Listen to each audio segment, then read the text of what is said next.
everybody. I'm so excited. Some of you may or may not know, but Jeff is my brother, my one and only, and I'm super, super proud of what he has built with County Axe. And so we're going to dive into what is County Axe, give you a little bit of background information on where it came from, and kind of dive deep into what it is. And so Jeff, tell us a little bit about yourself and how you got started with County Axe. Yeah, so 28 years old. I went to school at University of Ottawa after graduating from Moira there.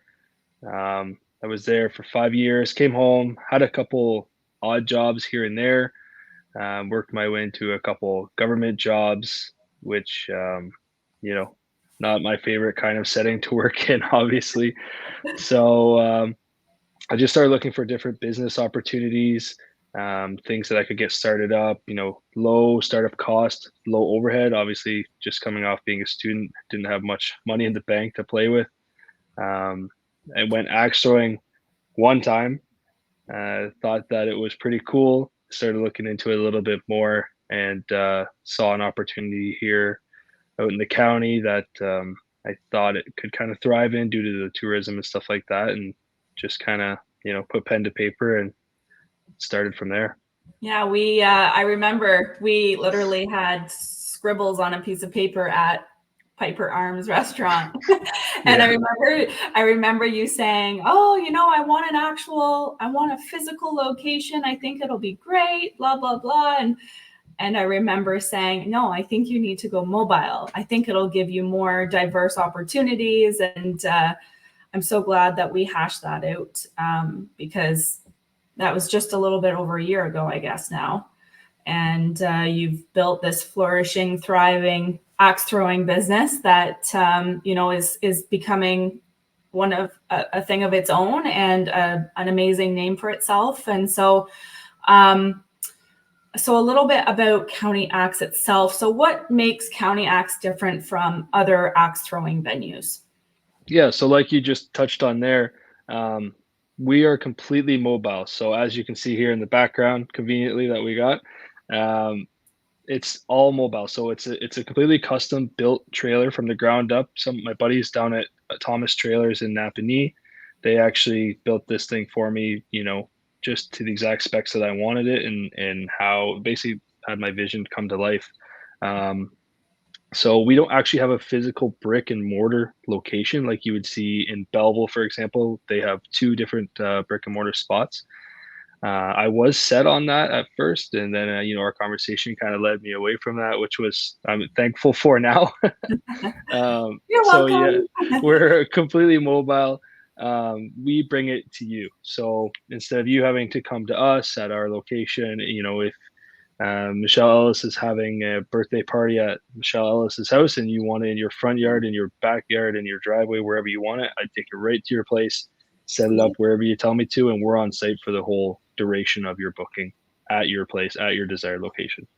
Which is amazing. So it's a very done for you system. You tell them, or they tell you where to be, and you essentially, now I guess when we talk about our boundaries in regards to where you cover, what would you say are your borderlines of the locations that you're comfortable going to?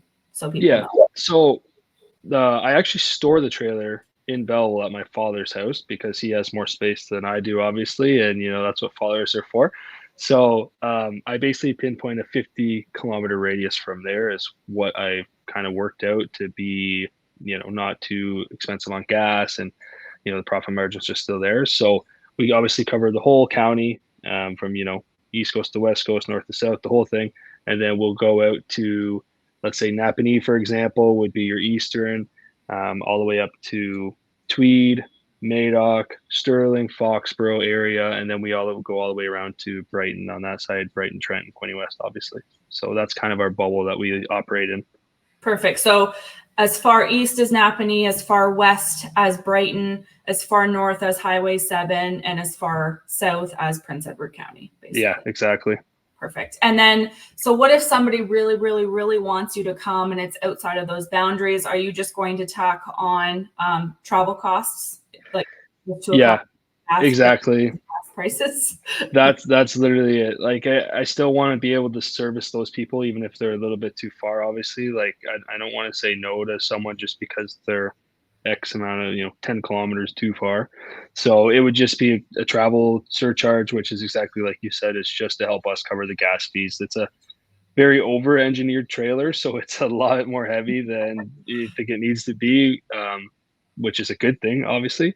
But yeah, it just rips through the gas, obviously, and the prices nowadays are crazy. So, so describe the experience someone can expect when they attend an event at County Axe. So whether they're doing a private event or maybe you're out doing a local community event, like what is the experience that they're going to have? yeah, so at any event, you're generally going to have, I'm going to be there, obviously, and then my dad will come along. His name's Terry. He's, my savior here. He comes and gives me the helping hand just about every time. So obviously, we're going to greet you with a smile. We're not serious, so that's the thing. Like safety is serious, but we're not serious. We're gonna joke around with you. Yeah, we're gonna chirp you a little bit. We'll get you going, but obviously, you come up, got to sign our waivers as per our insurance. We are fully insured, obviously. You have to get the waiver signed. And once that's done, if you haven't thrown an axe before, then I can get up there. I'll show you how I throw it. But ultimately, it comes down to people will figure it out on their own. It kind of takes them, 3 to 5 throws. They kind of get the hang of it. Everyone has a different style, a different technique. So it's not, one uniform way to do it. And so I tell people to just kind of figure it out, but obviously we go over the safety procedures first, as the axe can bounce back. So don't walk forward until it's either in the board or it's on the mat.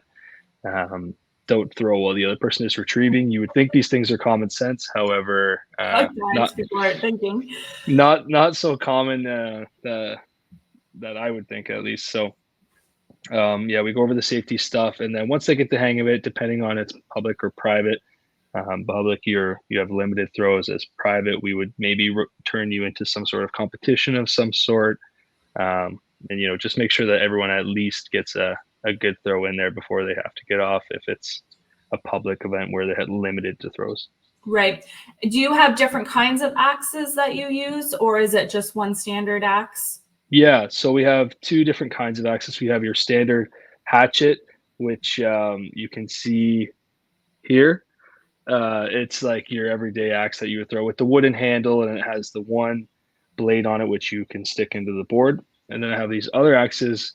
I don't really have a name for them. I've been calling them ninja axes because they kind of look like ninja stars, but they have an axe handle on them. So they have 3 different points that you can stick in the board. They're a lot lighter. They're a lot easier to throw. So those are good for, maybe the younger ones, or people that might have a bad shoulder, for example. I usually encourage them to throw those ones. And then if they're feeling confident and they want to try the heavier, harder one that takes more technique, then tell them to move on to the standard hatchet. For sure. Now, a question just popped into my head. So obviously, maybe somebody listening, this is popping into their head. When you say kids, is there an age restriction, height restriction, or what is the deal with the kids? Yeah, so generally we say 10 years old. Now, obviously, 10 years old can vary from, a ginormous kid like I was, or some smaller one who might not be as, far along.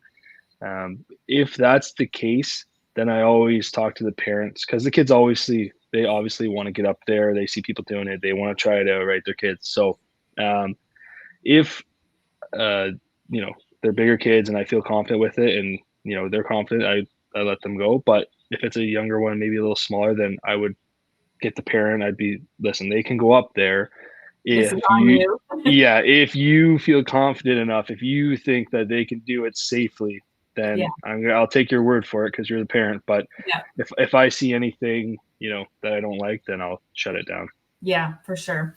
So you do a bunch of different events. Being mobile, it's like the possibilities are endless for what you can offer. So what types of events do you offer? Are there special packages for corporate events, birthdays, different types of celebrations? Kind of give me a little lowdown on that.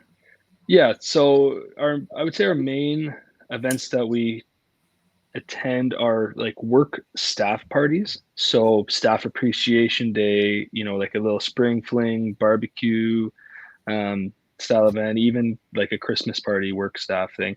That birthday parties, and then a lot of just kind of like bachelor parties or just like groups of buddies who are looking for something to do. Yeah. Those are, I would say, are like top three for our private events. But we will do anything, any corporate, any kind of Like we're doing in June. bachelor. What's that? We're doing in June for my client. Exactly. A Yeah. Father's Day. Yeah.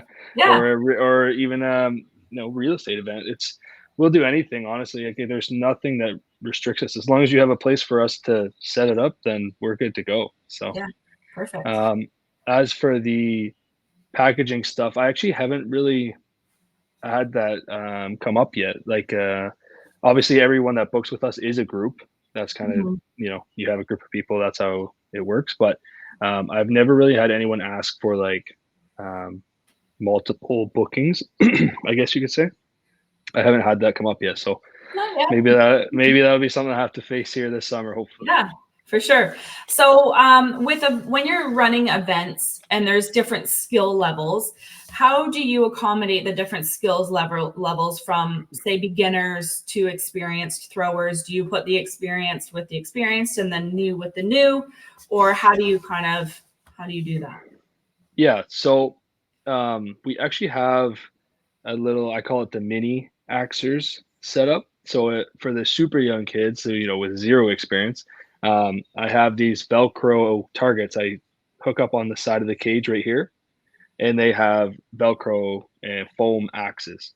So there's your very minimum, no skill whatsoever, completely The safe and sound. 3-year-old chucking. Yeah, Yeah.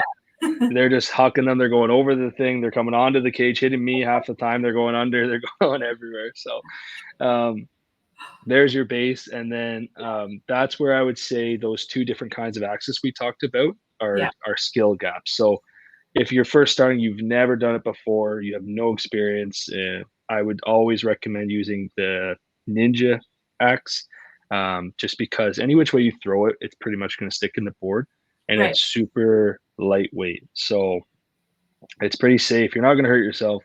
And, sometimes I'll refer to it as the confidence building axe, because people throw that one a few times and they get it to stick and they're like, all right, let's go on to the next one. So Yeah. I would say that's kind of your mid tier axe, or, skill set to use those ones. And then once you're feeling confident with those, or, the more experienced people, have them use the wooden standard hatchet axe. Now, if you're in a competition and one person's a lot better than the other, I try to stay hands off, because I've been caught in the middle before of people bickering at each other on, you have to use the same axe as me, yada yada, that kind of stuff. I stay hands off of that, and I say, you can make a gentleman's agreement to use opposite axes or the same or whatever. So Right. a lot of times you'll find some people are very good with one style of the axe, and the other person's very good with the other style. Right. So maybe once they agree, then one throws the wooden one and one throws the ninja style one, and it kind of levels out due to the skill level of the axe. Like the wooden one's harder to stick, red one's easier to stick, and it kind of levels it out that way. Right, right. Can you share a memorable story or feedback from a customer who had an amazing experience with you? Yeah. So actually, this one always sticks out. It was super fun. It was in Brighton, so it was our first time actually going out that far west into Brighton, and it was just a family event, and there was probably maybe 10 or 12 people there.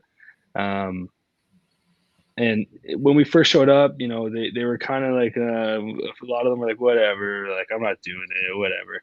So then, we get in there and we get them going a little bit, and we're like, come on, you get up here, yada, yada, yada. And then by the end, I was running this huge tournament. And basically, when I get the names, I write them all down. After when they sign the waiver, I write them all down. And then I just pick them at random. I don't know who's who or what's what, right? I've just gotten there, and I know a couple of them maybe, and then I just pick random names to go against random people. And this was like a whole family like affair. So it was like grandma, mom, dad, son, niece, nephew, girlfriend, boyfriend. So they were all wanted to beat each other so bad. Um, and there was actually a guy there who had been axe throwing before. So he pulls out his own axe, like a professional, $300, I don't know, And professional axe throwing league axe, whatever it was. And he starts throwing that. Anyways, the tournament goes on, and mom is like beating him, dad's beating him, everyone's beating him. I felt so bad for the guy.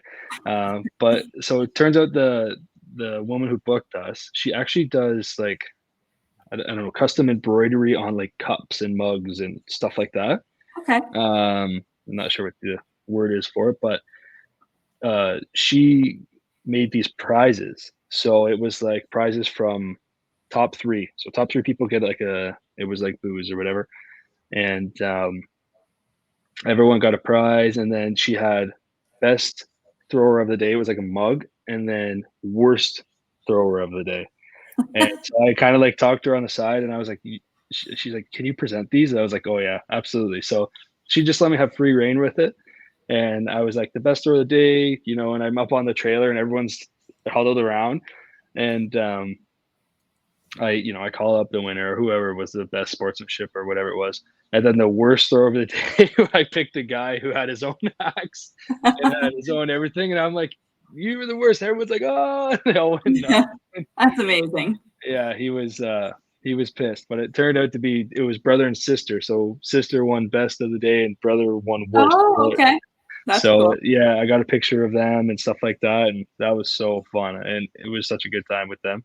That's such a great idea too, to have the prizes for worst, best, however, like maybe most bullseyes or something like that's really Yeah, cool. it's really nice because I've done a few events where whoever it is, it's usually like the HR of the business or whatever who's organizing.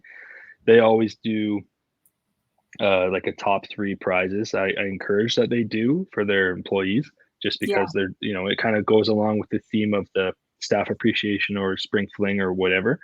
And then that way it also helps us get more people involved, because people are always hesitant to get up there. They don't want to be embarrassed. They don't want they're to suck nervous. around their coworkers and whatever. So when there's a prize on the line, then people are like, whatever, get me up there. I want to win. So Yeah, exactly. That's awesome. yeah. So for someone looking to book an event with you, what does that process look like? So I mean, I'm pretty flexible. Like I'm the only one behind the scenes of any of this stuff. Like any which way you reach out here is all me. Um, so I'm fine with like a DM on Instagram, if you call me or text me or whatever, like I'm pretty easy. Obviously, the best way is going to our website, countyaxe.ca, just because that way, when you click on our book now link, it opens up and it asks some of those um, required questions that I need to know in order to try and get a booking set up for you. Right. Um, because a lot of the times, people are just like, I want to book at this date at this time. And I'm like, then they're like, what's the price? I'm like, well, I need a little bit more information than that, right? Yeah, Like, I can't just work off of that. So when they go to the website, it has majority of those questions set up already. right. And then once they book it there, I get an email. Generally, I'll email them back, or if they want to have a phone call, then yeah. So I'm pretty easy on how you want to book, but there are certain things I need to have answered, obviously, in order to get a booking secured. Confirm the booking. Yeah. Mhm. When it comes to the local community, I know you get involved with doing a bunch of local fun public events. What do you have coming up on the docket for the next little bit?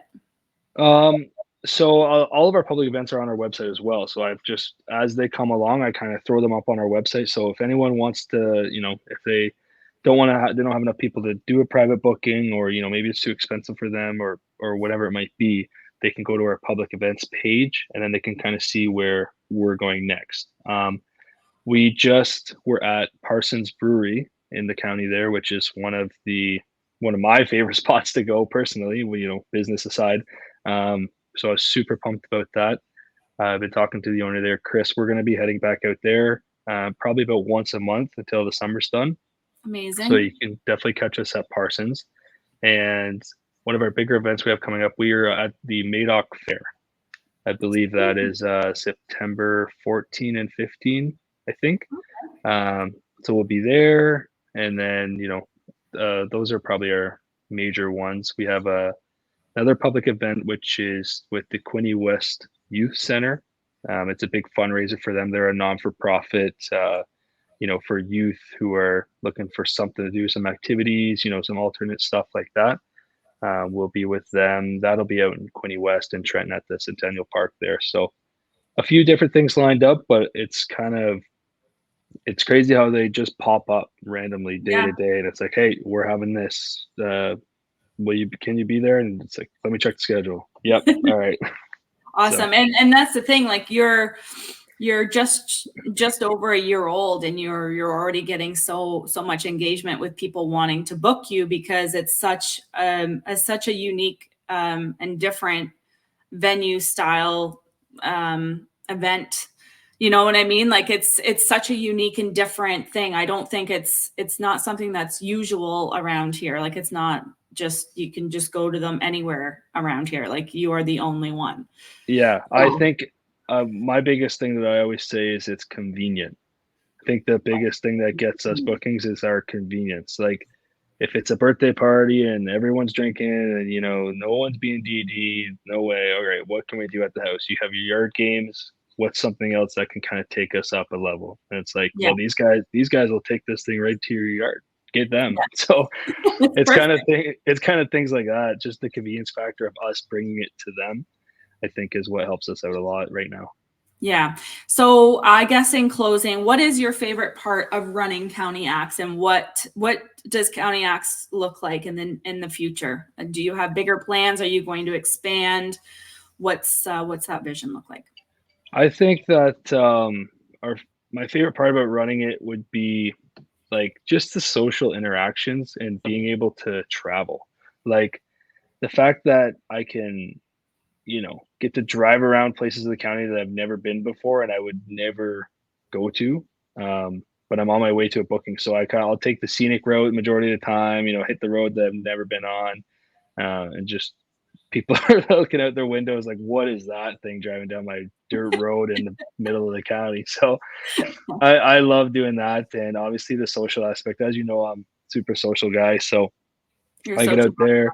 Yeah. And I just like talking to people. Like I said, like I can have a conversation with anyone really, but just getting the kind of the chirps going and the jokes going and people are laughing. Like I like that. And especially when you get the younger ones up there or people who might not be as skilled at it, I'll stick with them until they get one. The satisfaction of their celebration, the hands are up in the air and they're chirping their friends who are watching them, making fun of them not being able to get one. I love that. So then I kind of jump on that side and I'm like, there you go. You guys aren't even up here. You're making fun of them, whatever. So I love doing that. And it's just cool to see all these different kind of dynamics, like going business to friend group. And then a lot of tourists are coming down to the county. It's a lot of different dynamics you see, and it's crazy how much different, I don't know, people run. Yeah, their groups like run and organize stuff. It's so different. It's cool. So I take a lot of notes from that, try to apply it into my own here and kind of, like you asked there, work towards elevating this business. A bigger brand, yeah. Mm-hmm. The next. Sorry, I was just going to say the next steps. Obviously, I would love to have another one, expand the fleet a little bit and expand our radius that we service. But it just depends on demand, and it's a very scary thought right now. Obviously, you're a new baby. I won't scare you with that too much. Yeah. So. And your business collaborations, that in itself is such a valuable thing that you will grow over time, right? So, I mean, you're now partnering with these breweries and everything. And so you're open for partnerships and collaborations, which is super exciting. So if anybody out there is a business owner and wants to, step up their game with a customer experience that you can offer your clients and your customers as a customer appreciation or something, I'm doing one of these in June. such a cool experience that's kind of outside of the norm, outside of the box experience. So gather your friends, gather your family, get together, plan a family reunion or something. Make it over to County Acts and see how you can include County Acts with your future plans this summer. Yeah, absolutely. Like I said, just reach out if the date's available. We'll get it set up for you guys. And like I said, if you want it set up in your backyard, set up in your bedroom, we'll do whatever you want. We'll set her up and get her done for you. Awesome. So, thanks, Jeff. I appreciate it so much. Thanks, Michelle. Okay.